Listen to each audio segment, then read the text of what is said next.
જન્મ 1875 માં ખૂંટી જિલ્લાના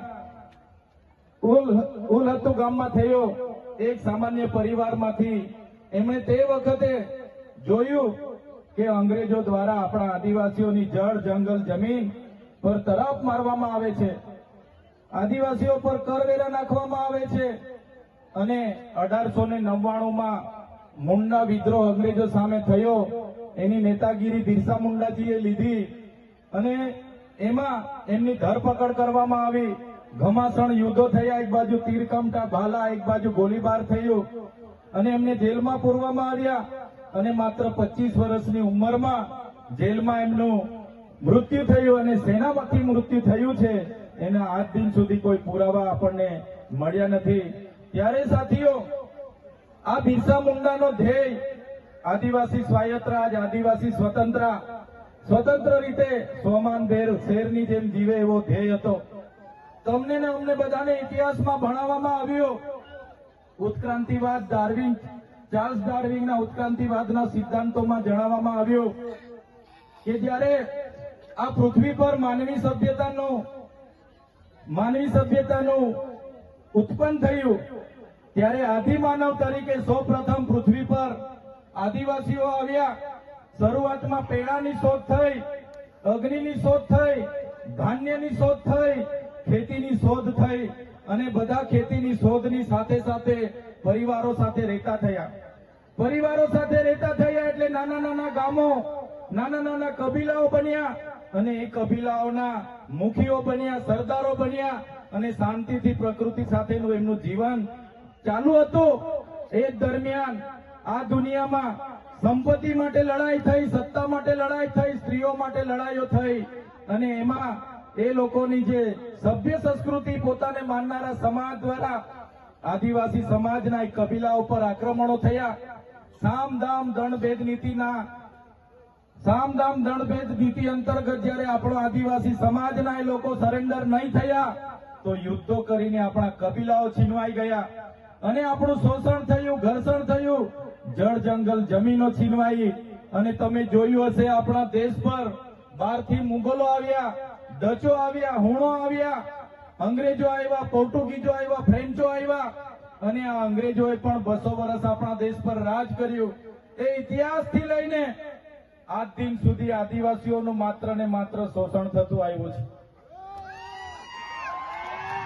ત્યારે આદિવાસીએ આઝાદીની લડતમાં પણ તમે જોયું હશે, તમે બિરસા મુંડાનો ઇતિહાસ વાંચો, તમે ગુરુ ગોવિંદનો ઇતિહાસ વાંચો, ટાટિયામામાં ખાદ્ય નાયકનો ઇતિહાસ વાંચો, તમે માનગઢ ધામમાં થયેલો હત્યાકાંડનો ઇતિહાસ વાંચો, તમે દડવાડામાં પાલ દડવામાં થયેલો હત્યાકાંડનો ઇતિહાસ વાંચો તો આ ઇતિહાસમાં આદિવાસીઓએ અંગ્રેજોને હંપાવ્યા પણ કૂટનીતિ કરીને અંગ્રેજોએ આપણા લોકોને નરસંહાર કરી અને આપણા વિસ્તારમાં આપણા ક્રાંતિકારી લોકોને શહીદી વહોરવી પડી।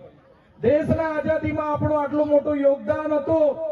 દેશ આઝાદ થયો, દેશમાં લોકશાહી આવી, લોકશાહીમાં દેશમાં બંધારણ બન્યું અને બંધારણની કલમમાં 444, 244, 13 કમાં આપણા વિસ્તારને 5મી અનુસૂચિ તરીકે જાહેર કરવામાં આવ્યો।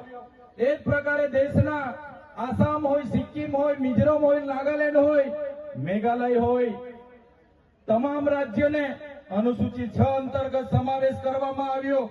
ત્યારે અનુસૂચિ 6 ત્યાં લાગુ કરવામાં આવી અને ગુજરાતમાં આજ દિન સુધી અનુસૂચિ 5 લાગુ કરવામાં નથી આવી અને આ સત્તામાં બેઠેલા લોકો અનુસૂચિ 5 લાગુ હોવા છતાં પોતાનો સત્તાનો દુરુપયોગ કરીને આદિવાસીઓની જમીનો છીનવી રહ્યા છે, આદિવાસીઓના ખનીજો છીનવી રહ્યા છે, કુદરતી સંપાદનો છીનવી રહ્યા છે। રોડના નામે, ડેમના નામે, આ વિસ્તારમાં કોરિડોરના નામે, જીએમડીસીના નામે, હાઇડ્રો પાવરના નામે, જીઆઈડીસીઓના નામે, સરકારી આવાસોના નામે, સ્ટેચ્યુના નામે આજે આદિવાસીઓને એમની જમીનો છીનવાઈ રહી છે। આજે આખા દેશમાં 80 લાખ આદિવાસીઓ વિસ્થાપિત થયા છે। એ આ સરકારો દ્વારા કરેલી દેન છે સાથીઓ। આજે ગુજરાતમાં, આજે દેશમાં 8% આદિવાસીઓ છે। 2011ની વસ્તી ગણતરી પ્રમાણે 11 કરોડથી પણ વધારે દેશમાં આદિવાસીઓ છે। આજે ગુજરાતમાં 15% આદિવાસીઓ છે। 1,25,00,000 આદિવાસીઓ ગુજરાતમાં છે, 29 જાતિઓ ગુજરાતમાં આદિવાસીઓની છે. આજે તમે મને બતાવો કયા ક્ષેત્રમાં આદિવાસીઓ 15% છે, બતાવો મને. તમે સચિવાલયમાં જશો, આદિવાસીઓનું લિસ્ટ તમે માંગજો. તમે હાઈકોર્ટના જજની યાદી જોઈ લેજો. તમે ઇન્ડસ્ટ્રીયલના આપણા આદિવાસીઓને કેટલા લાભો મળ્યા છે જોજો. તમે રિયલ એસ્ટેટમાં આપણા આદિવાસીઓની સંખ્યા જોજો. ત્યારે આઝાદીના 78 વર્ષમાં સરકારોએ માત્ર ને માત્ર આદિવાસી બજેટમાંથી અમૃત મહોત્સવો કાઢે છે, વિકાસ મહોત્સવો કાઢે છે, ગૌરવ યાત્રાઓ કાઢે છે અને પોતાના તાઇફાઓ કરે છે. ત્યારે હવે આપણે બધાએ જાગી જવાનું છે અને આ સરકારને 2027માં ઉખાડીને આપણે ફેંકી દેવાની છે. સાથીઓ, અમે 4 વર્ષ પહેલા જનનાયક બિરસા મુંડાજીની પ્રતિમા ડેડિયાપાડામાં સ્થાપના કરતા હતા અને એમના વિચારોને ઉજાગર કરવા માટે, એમના વિચારોમાંથી આવનારી પેઢી પ્રેરણા લે માટે અમે ત્યાં પ્રતિમા સ્થાપિત કરતા હતા. ત્યારે આ ભાજપના સાંસદ મનસુખભાઈ વસાવા, 3 જિલ્લાની પોલીસ અને એમના RSS વાળાએ આપણને ત્યાં પ્રતિમા સ્થાપતા અટકાવી દીધા હતા અને પ્રતિમા સ્થાપતા આપણા ઘણા લોકોને ડિટેન કર્યા હતા. 3 જિલ્લાની પોલીસ અમને પકડવા માટે આવી હતી, છતાં આપણે એમનાથી ડર્યા નથી અને બિરસા મુંડાની પ્રતિમા ડેડિયાપાડામાં સ્થાપિત કરી છે.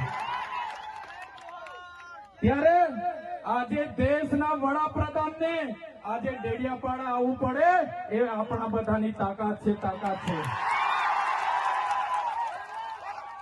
ત્યારે વડાપ્રધાન ડેડિયાપાડા આવે છે ત્યારે લોકોને ભેગા કરવા માટે 500 કરોડ આદિવાસી બજેટમાંથી જોગવાઈ કરવામાં આવી છે. હજારો બસોની વ્યવસ્થા કરવામાં આવી છે અને બધા કર્મચારીઓને એમાં લગાડી દેવામાં આવ્યા છે. આજે ડેડિયાપાડાના ગામડાઓમાં ટીડીઓ ના મળે, તલાટીઓ ના મળે એવા ગામડાઓની ગલીઓમાં આ ગુજરાતના નાયબ મુખ્યમંત્રી, એમના મંત્રીઓ, એમના સાંસદો, એમના ધારાસભ્ય ડેડિયાપાડાના ગલીઓમાં 4 દિવસથી ફરે છે.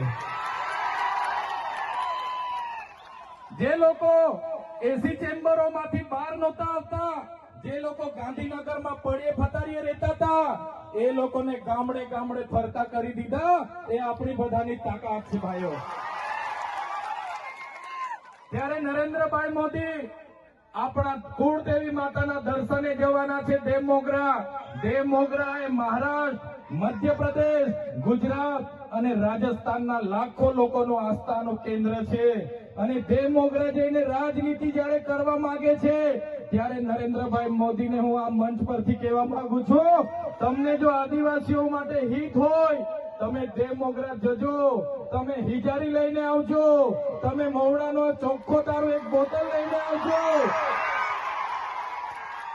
તમે એક મરઘો લઈને આવજો, એક બકરો લઈને આવજો, દર્શન કરીને એની પ્રસાદી કરીને તમે ત્યાં જ જમીને પછી જજો. ત્યારે અમે માનીશું કે તમે આદિવાસીઓના હિતેચ્છુ છો. તમે આદિવાસીઓ માટે આજ દિવસ સુધી તમે 24 વર્ષથી રાજનીતિમાં છો. આગળ મુખ્યમંત્રી હતા, હમણાં વડાપ્રધાન છો. આદિવાસીઓ આજે શિક્ષક માટે આંદોલન કરે છે, શાળા માટે આંદોલન કરે છે, નર્મદાના પાણી માટે આંદોલન કરે છે, પોતાની જમીનો બચાવવા આંદોલન કરે છે, જીએમડીસી હટાવવા આંદોલન કરે છે, જીઆઈડીસીઓમાં રોજગાર માટે આંદોલન કરે છે.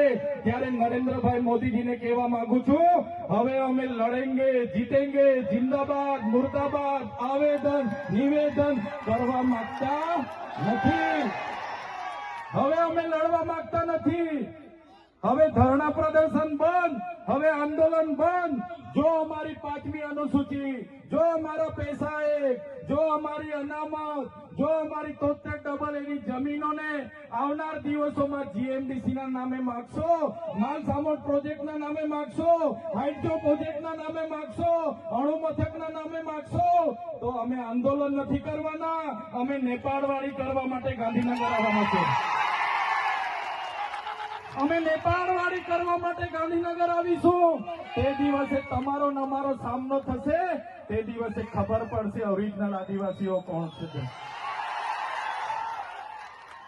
ત્યારે કેટલાક મીડિયાવાળા મિત્રોએ મને પૂછ્યું, તમારા ડેડિયાપાડામાં નરેન્દ્રભાઈ મોદી આવે છે, તમારું બધું પૂરું થઈ જાય. ત્યારે મેં મીડિયાવાળાને મિત્રોને કીધું, નરેન્દ્રભાઈ મોદી આવીને જાય પછી એમના મિત્ર ડોનાલ્ડ ટ્રમ્પને પણ લઈ આવજો. અમારા લોકોને ક્યાંય ફેર પડવાનો નથી. હવે અમારા લોકો જાગી ગયા છે, અધિકારોની વાત કરીએ છીએ. સંવિધાન અધિકારો અમને આપો, સામાજિક અધિકારો આપો. અમને જે મળેલી અમારા અધિકારોની વાત અમે કરીએ છીએ ત્યારે અમને ખબર પડી ગઈ કે આદિવાસી સમાજ હવે જાગૃત થયો છે.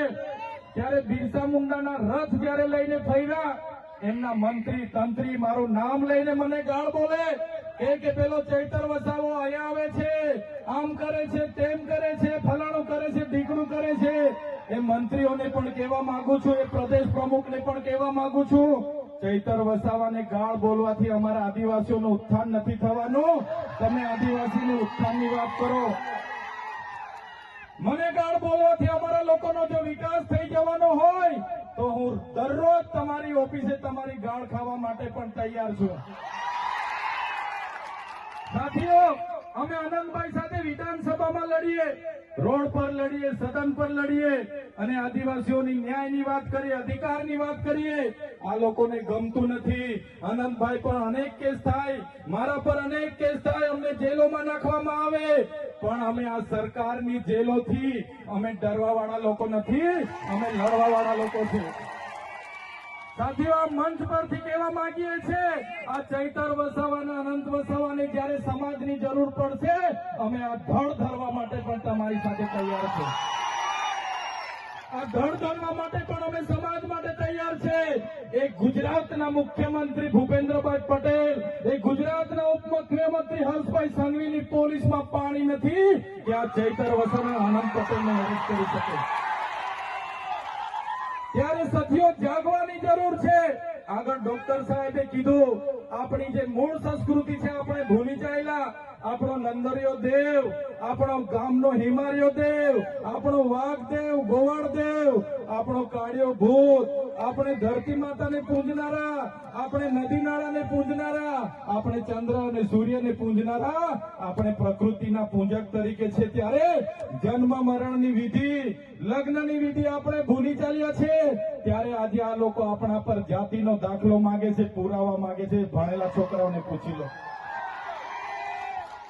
સાથીઓ, જે આપણી રીત પરંપરાઓ છે, આપણો જે પહેરવેશ છે, આપણા પૂર્વજો આઝાદી પહેલા ઓળખી કાઢતા હતા. ગોરા અંગ્રેજો આવ્યા, એમના પહેરવેશ, એમની બોલી પરથી આપણા પૂર્વજો જાણી ગયા કે આપણા દુશ્મન છે. આજે તો આપણે એ લોકોની સંસ્કૃતિ અપનાવતા થઈ ગયા, એ લોકોના પેન્ટ શર્ટ પહેરતા થઈ ગયા, એ લોકોના જીન ટી શર્ટ પહેરતા થઈ ગયા, એ લોકોના બૂટ સૂટ આપણે પહેરતા થઈ ગયા. આપણી બહેનો પણ આજે પંજાબી પહેરતી થઈ ગઈ, ડ્રેસ પહેરતા થઈ ગયા, ચણિયા ચોરી પહેરતી થઈ ગઈ, જીન્સ ટી શર્ટ પહેરતા થઈ ગયા. ત્યારે આવનારા દિવસોમાં આપણો દુશ્મન કોણ છે તે આપણને ખબર પડવાની. ત્યારે આપણા મૌલિક નૈતિક મૂલ્યો આપણે જાળવવા પડશે. આપણી બોલી ભાષા આપણે સાચવવી પડશે. આપણો પહેરવેશ, આપણી સંસ્કૃતિ, આપણા વારસામાં મળેલી આપણી પરંપરાઓ, રીત રિવાજો આપણે સાચવવા પડશે. સાથીઓ, આપણા વિસ્તારમાં વૈશ્વિકરણના નામે જમીનો છીનવાય છે, ઔદ્યોગિકરણના નામે જીઆઈડીસીઓ આવી, એમાં જમીનો છીનવાઈ ગઈ. અને તમે જોઈ લો, આજે ધર્માંતરણના નામે આદિવાસીઓને ભોળવામાં આવે છે. આજે શિક્ષણના નામે ધર્મના પ્રચારો થાય છે. ત્યારે મારા આદિવાસી સાથીઓને કહેવા માંગુ છું, જે દિવસે આપણે આજે આદિવાસી તરીકે મટી જઈશું તે દિવસે આપણું અનામત પણ આપણને મળવાનું નથી. તે દિવસે આપણે જમીનો પણ બચાવી નથી શકવાના. સંવિધાને આપેલી જળ, જંગલ, જમીન પરના અધિકારો પણ નથી બચાવી શકવાના. ત્યારે આ લોકોને આપણે કહેવાનું છે કે આપણે હવે ઓરિજિનલ આદિવાસીની રીત રિવાજમાં, પહેરવેશમાં, આવા કાર્યક્રમમાં આપણા હજારો સાથે, વાજિત્રો સાથે ઉપસ્થિત થયેલા છે. ત્યારે મારા તમામ વડીલો, તમામ યુવાનો, માતા બહેનોને વિનંતી છે કે આ કાર્યક્રમ એ સમાજનો કાર્યક્રમ છે અને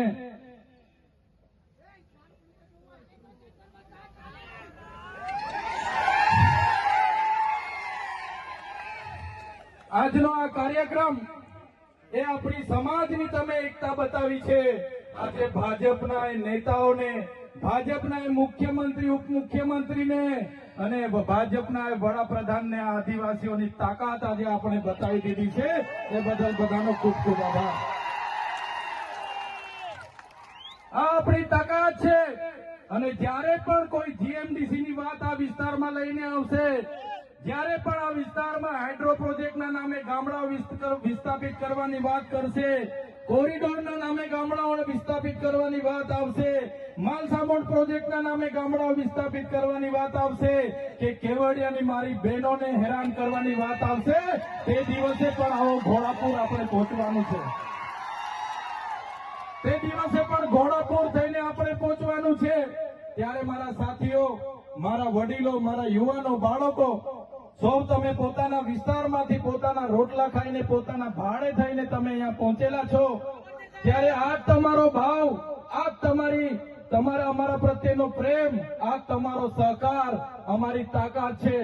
આજે અનંતભાઈ અને હું જ્યારે આવડી મોટી સરકાર સામે લડતા હોય, આ સરકાર પર પોલીસ છે, આર્મી છે, એમના કલેક્ટર છે, એમના એસપી છે, એમની કોર્ટો છે, એમનું તંત્ર છે, યંત્ર છે, મંત્ર છે, પણ અમારી સાથે